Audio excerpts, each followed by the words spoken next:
SIR শেষের 3 মাসের মধ্যে বঙ্গে নির্বাচন। ভোটার তালিকায় বিশেষ নিবিড় সংশোধনের জন্য জেলা প্রশাসনকে প্রস্তুত থাকতে নির্দেশ দিয়েছে জাতীয় নির্বাচন কমিশন, এমনটাই খবর জেলা প্রশাসন সূত্রে। রাজারহাটের পর কোলাঘাট, ঝাড়গ্রাম, বাঁকুড়া, পূর্ব মেদিনীপুরে জেলা প্রশাসনের শীর্ষ আধিকারিকদের সঙ্গে বৈঠকে বসে জাতীয় নির্বাচন কমিশন। সেই বৈঠকের পর স্থানীয় বিএলওদের সঙ্গে বৈঠক করেন নির্বাচন কমিশনের আধিকারিকেরা। সূত্র মারফত খবর, বৈঠকে স্পষ্ট বলা হয়েছে যেন কোনো বৈধ ভোটারের নাম বাদ না যায়। বৃহস্পতিবার কোলাঘাটের বলাকা ভবনের বৈঠকে বসে জাতীয় নির্বাচন কমিশন।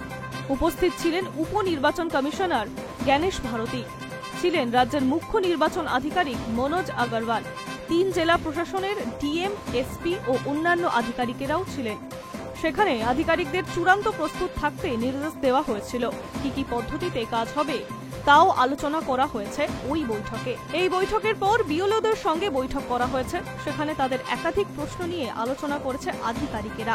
বৈঠকে আইটি নেটওয়ার্ক, বিএলও অ্যাপ কিভাবে কাজ করবে সেই সম্পর্কিত আলোচনাও করা হয়েছে। পরের বার অ্যাপ নিয়ে ট্রেনিংও হবে।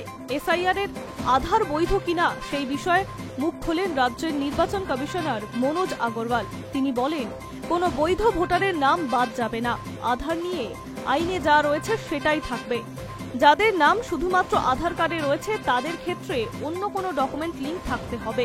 2002 সালে এসআইআর এ যাদের নাম ছিল, যারা সরকারি আধিকারিক, তাদেরও কোনো ডকুমেন্ট লাগবে না।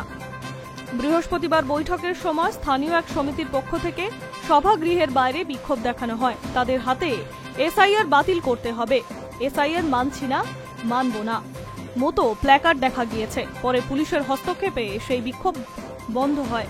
অন্যদিকে বৃহস্পতিবার কোলাঘাটে বিএলওদের ডাকা বৈঠক নিয়ে মুখ্যমন্ত্রী মমতা বন্দ্যোপাধ্যায় নিশানা করেছেন রাজ্যের মুখ্য নির্বাচন কমিশনারকে। তার প্রশ্ন, এখন তো ভোট নয়, এখন কমিশনারের অধীনেও যায়নি রাজ্য, তবে কেন বিএলওদের নিয়ে বৈঠক করছেন? Hi News network.